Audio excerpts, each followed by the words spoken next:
And when you have to look at a piece of paper and you realize that you think you're better than God, you start to Hmm. see some bigger issues. You start to see some opportunities for growth.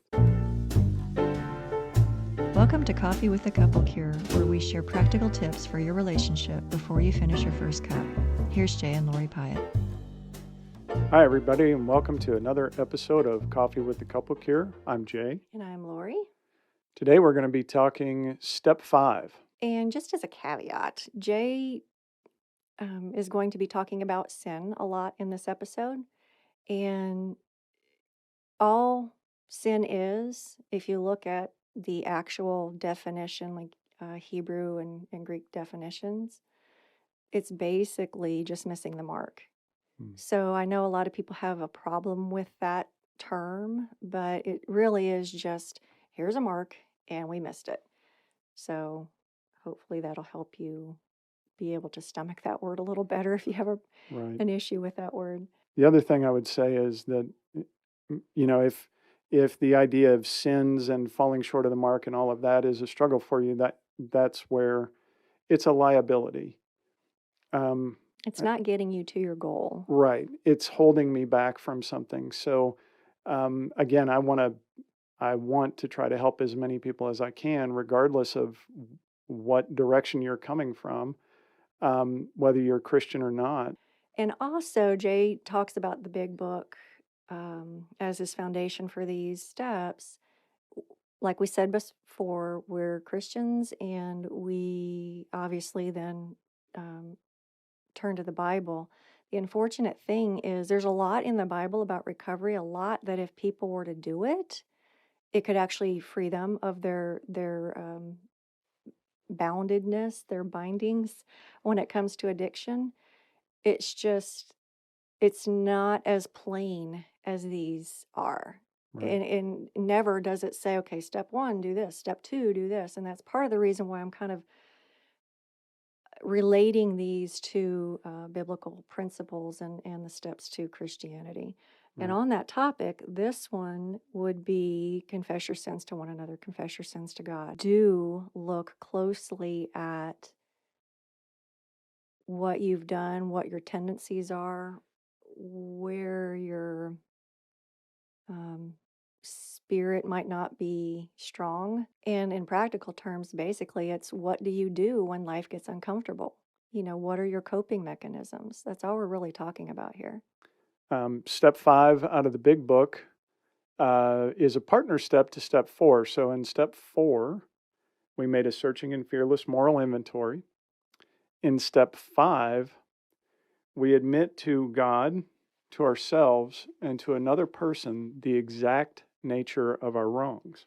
And before we move on, I'd like to say if this is the first time you're looking at any of these steps, definitely go back and listen to the previous one because there's a lot of pieces in there that you need to be careful of, especially if your addiction has harmed somebody else, especially if it was a sexual sin and there's been betrayal involved.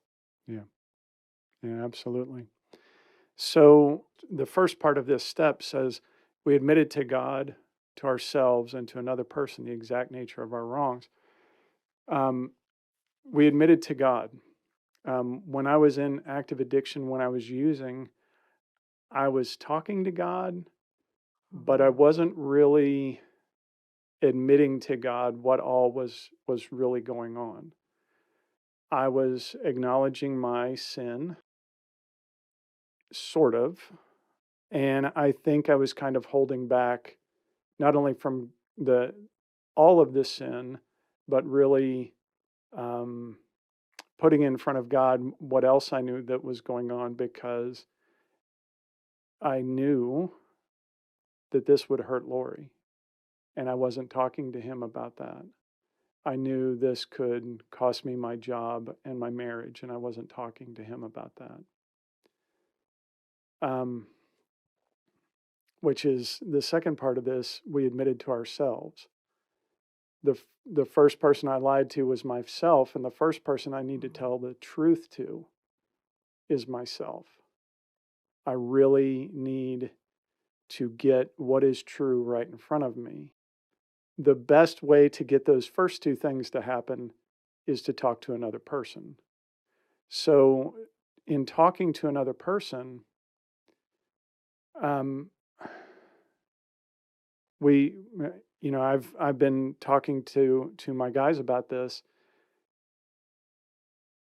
It's important who that other person is because for a while in my recovery, I had an accountability partner, and while I was telling him certain things, he was not necessarily telling me that I needed to come clean. He was acknowledging that I was telling him the truth, but he really was not um, either capable at the time. I can't even remember the whole situation, but he was probably not the best person for me to be talking to. Well, I don't know that I'd say that.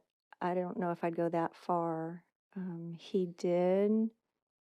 He definitely filled a role. There's healing that can be done, like we talked about last time, to be able to tell your sins and to hear, like, I've done worse, or I totally get it. That kind of grace can make a person feel like, oh my gosh, I'm not the only one. I'm not broken. This person that I look up to has the same history. Mhm. And there's something about telling our stories in the presence of people who care that actually starts healing the brain. So I wouldn't go so far as to say it was a null and void thing. I think that person really, probably for the first time in your life, clothed you with grace. Mm. I also think there it could have been somebody else in his life saying, okay, and you want to go higher, so this, I'm going to help you go higher. Mhm. So the kind of accountability partner you want, the kind of sponsor you want to be looking for is somebody who not just has been there and can treat you with grace, but can also kind of help you come out of the fog, come out of those actions, help you with your coping mechanisms. Somebody that does know that people can change, that people can come out of that addiction. So the other person that you admit to is actually pretty important. For disclosure, ultimately in disclosure, the person you're going to tell is your wife. Step 4 and 5 are not exactly the same as disclosure. So go back to step 4, our step 4 recording, and hear our difference on that. Your wife hopefully should hear everything in step 5, but because of trauma rules, she only wants to hear what she wants to hear. So she may not need to know all of this or want to know all of this just to keep her safe. Can I just make a Sure. comment real quick? By she just wants to hear what she wants to hear, Jay means definitely go at her speed. If she wants more detail, give her more detail. If she wants less detail, give her less detail. She doesn't want to hear any of it, then again, go at her speed. Mhm. And again, wives, I, want to throw this caution out there to you. Be careful about how much detail you want because it can become obsessive. Mm. Yeah.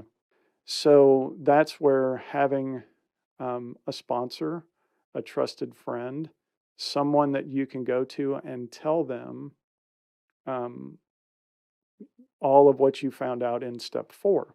I've heard various people tell their kind of step 5 story, and you don't necessarily have to tell your step 5 all to one person. There may be something about your story that you just feel safer telling part of it to one person and part of it to another person. But anything that you will not acknowledge will not get healed. Mm. That makes sense. Like I had a little scab on my ear a couple of years ago, and at first I thought it was no big deal, but when it didn't go away, I had to acknowledge that there was a problem. And if I hadn't, I wouldn't have found out that I had skin cancer. So, I cannot heal what I won't acknowledge. The more um, what I've heard about step 4 is the more you write, the freer you get, Mm-hmm. Mm-hmm. because you're getting honest with yourself. You're exposing all of that stuff to the light. You're bringing it out in the open, and you're no longer holding on to all of these secrets that keep you weighted down. So, um, step 5 is really important to get that all out in the open. There are a couple of tools that actually can help you with this. If you go to the AA Big Book, I think they break it down into 3 columns. What happened, who was there, what was your part in it. Some of these can take you into the very nitty gritty details. There's a tool that I was introduced to, and basically it's a liability and assets um, step 4 inventory. And here's why it's a good tool to use, because of the second half of the phrase, the exact nature of our wrongs. If I get too far into the woods, I will miss the forest for the trees. What do you mean? What I mean is, if I get into the details of how I was hurt and who I hurt and all of that, I might only think about the details of what I've done versus stepping back and saying, oh, all of that means I'm holding on to a lot of resentment. Mm. All of that means I'm jealous or I'm envious. Mm-hmm. And because I'm not stepping back and seeing my envy, all I see is just all of the little details. But what would help me, especially when we go on to step 6, is to know that I'm wrestling with envy. I'm Mm-hmm. wrestling with pride. I'm wrestling with Discontentment. resentment or discontentment. Yeah. I like how you said that because that's one of the notes I have here. Exact nature of our wrongs. When we look at the stuff we did, we can, oh my gosh, I stole a gallon of milk or I stole something from a friend or whatever it is. That can end up being about as deep as we go, yet there's something underneath that. Maybe I got a thrill out of it. So the exact nature of my wrong is I maybe, I don't know, I'm a have a love of, excitement junkie or yeah, something, I have a love of pleasure. What feels like shame when somebody confronts me, maybe that's really pride. Right. I shouldn't have to be called on the carpet for anything. I shouldn't have to um, give an explanation for my actions. I shouldn't have to know the impact of my actions, that sort of thing. So I think Right. that's a really good point because I know for Jay, when he first started getting sober, I was like, but there's still something going on there. It's like he switched from one addiction, then you went to like overeating or over gaming or whatever, and there was still this underlying thing that he wasn't addressing. Right. And I don't even know what you would call the exact nature of what was going on there, but and after betrayal, us wives can feel it, especially after several what I call betrayal cycles. Hmm. So it's definitely something to look at. Right. And um, I I think I covered this in the intro, but basically there's kind of 3 phases to the 12 steps. Steps 1 through 3 is all about um, recognizing that we need a higher power. Steps 4 through 9 are really about dealing with our character defects and the individual injuries that we have created through our addictive behavior. And then steps 10 through 12 are all maintenance steps. And they kind of encapsulate the first 9 steps, but they do it on more of a regular basis. So the reason why you want to get details in step 4 is that they will help you later on in steps 6 and 8. However, it's also good to identify, what is really going on with me, because all of those behaviors came out of a underlying root cause that was kind of driving me forward. So while looking at my sexual addiction and recognizing I have a lust problem, that's one level of it. But when I went through and did the assets and liabilities, out of the 10 people that I put on that sheet of paper, I was 10 out of 10 with false pride, meaning I think I'm better than you. And He's not that way anymore. as Lori says with a knowing little That makes sense.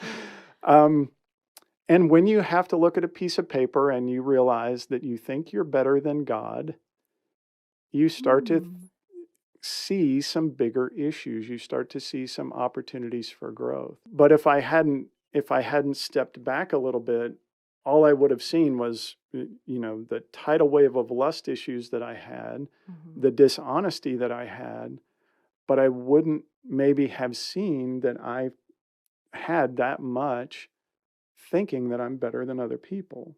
So there's a really good reason to do step 4 maybe a couple of times and do it a couple of different ways. Anyway, we're on step 5.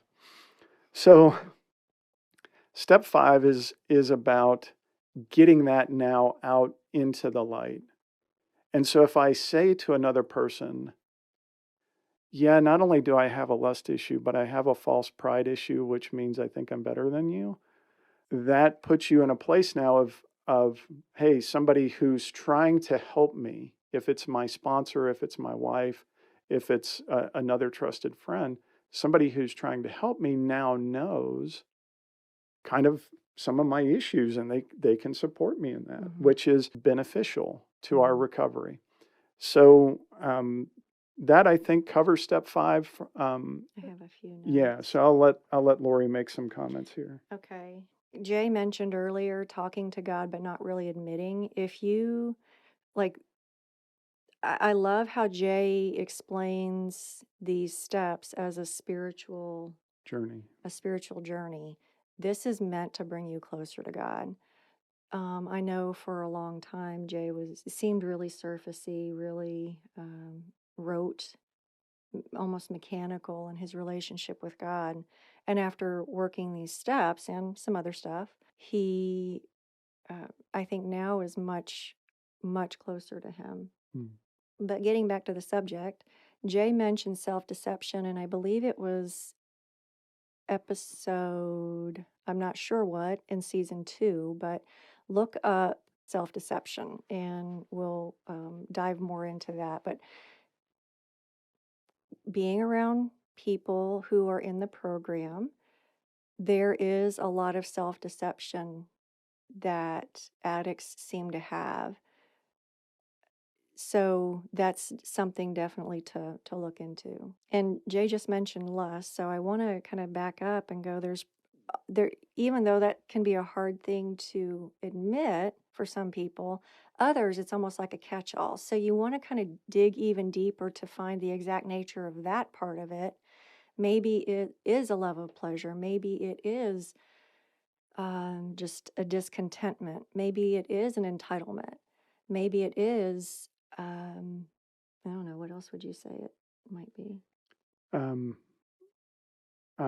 It could be an envy. It could be a coveting type thing. One thing it could be is anger. Right. I think I've seen a lot of hidden anger, hidden like wanting to make women pay. Yeah. So there might be a lot of that there too. Right. There might be some unforgiveness. In fact, I know that there's one